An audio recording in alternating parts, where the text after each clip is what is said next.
There were 3 people knocking on my door: my wife, her secret lover, and a stranger from a part of her past she'd buried deep.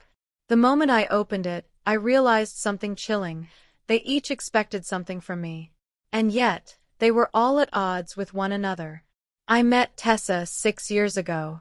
At the time, I was working as a software engineer, and she was still a student studying fashion design.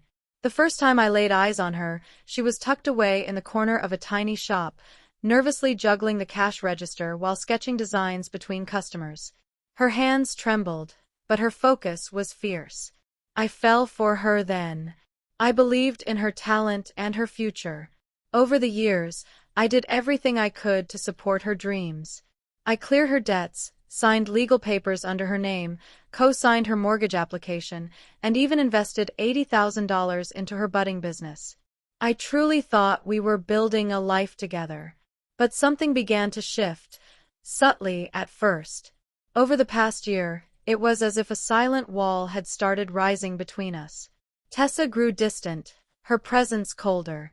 She stopped sharing things. Her time at the studio stretched late into the night. She started hiding her phone, buying new clothes I hadn't seen before, and taking trips alone, supposedly for work. Then came the evening that changed everything. The TV was humming in the background as we ate dinner in silence. She suddenly set down her fork and said softly, "I've fallen for someone else." I didn't look up from the table. "Good," I said, and continued clearing the dishes. But deep inside, something inside me unwound. I'd already seen glimpses of what was coming. Once, while glancing at her phone, I saw a text from someone calling her their soulmate. I'd even hired a private investigator, a young photographer, to follow her.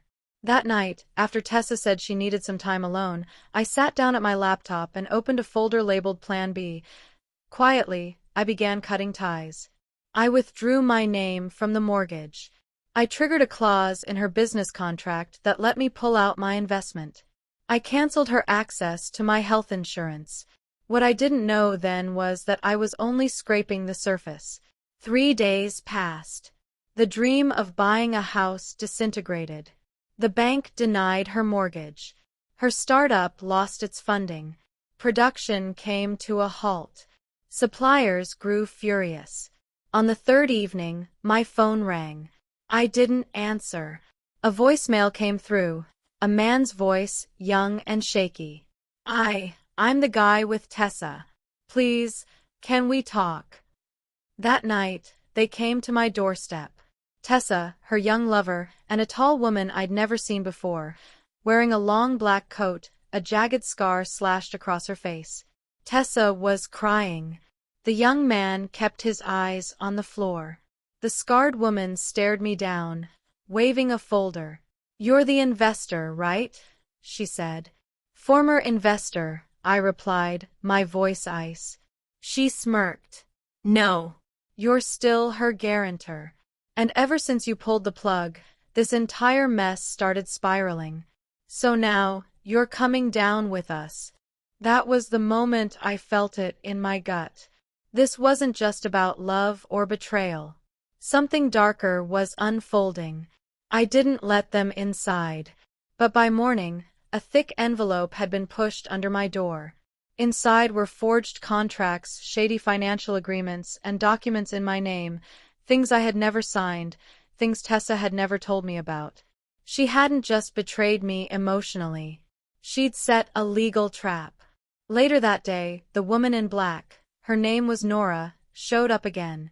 "If you want out," she said, "then you'll play along. Otherwise, you go down first. Then her." Even the young man looked stunned. "She tricked me too. I signed loan papers I didn't understand," he cried out. Tessa was curled in the corner, arms wrapped around her knees, sobbing quietly. Something inside me snapped. "What do you want?" I asked, staring straight at Nora. She placed the folder on my kitchen table. "Pay the debt, or the police see everything. No one's walking away clean, not her and not you." But something in me whispered that I still had options. I asked them for 24 hours. Tessa looked at me like she was begging for mercy. The young man looked hollow. Nora didn't flinch. That night, I opened another folder on my hard drive. Plan C. Inside were months of evidence I'd gathered, digital copies of real and forged contracts, timestamp comparisons, screenshots of messages, login history. I had recorded everything from the moment I suspected something wasn't right. By morning, I was sitting across from a prosecutor with a lawyer beside me. I handed over the evidence: fraudulent contracts, financial trails, messages between Tessa and Nora, even records of the young man's bank activity. By that afternoon, I returned home, with the police. All three of them were still inside. The moment they saw me walk in with officers behind me, their expressions twisted. Nora tensed and stood. Tessa froze, wide-eyed. The young man's face turned pale. The officer stepped forward. Tessa Moore. Nora Green. Tyler Dawson. You are under arrest for fraud, forgery, and financial crimes. Tessa collapsed to the floor. Nora calmly placed her hands behind her back. Tyler began sobbing. I just leaned against the doorway, watching in silence. Tessa looked up at me through tear-stained eyes and whispered, "Why won't you save me?"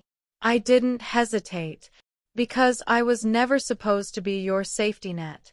That job's over now. As they were escorted out, Nora turned her head back one final time. "You're clever," she said. "But you're too kind." The door shut behind them. The silence was deafening. 3 days later, I got a call. "Sir," the prosecutor said, "thank you for your cooperation. You've been cleared completely. You're free." That night, I sat on the balcony of my small new apartment, my dog by my side, city lights flickering beneath us. I cracked open a beer and breathed in the air. Fresh, real, mine. Then my phone buzzed. A message from Tessa. "Forgive me.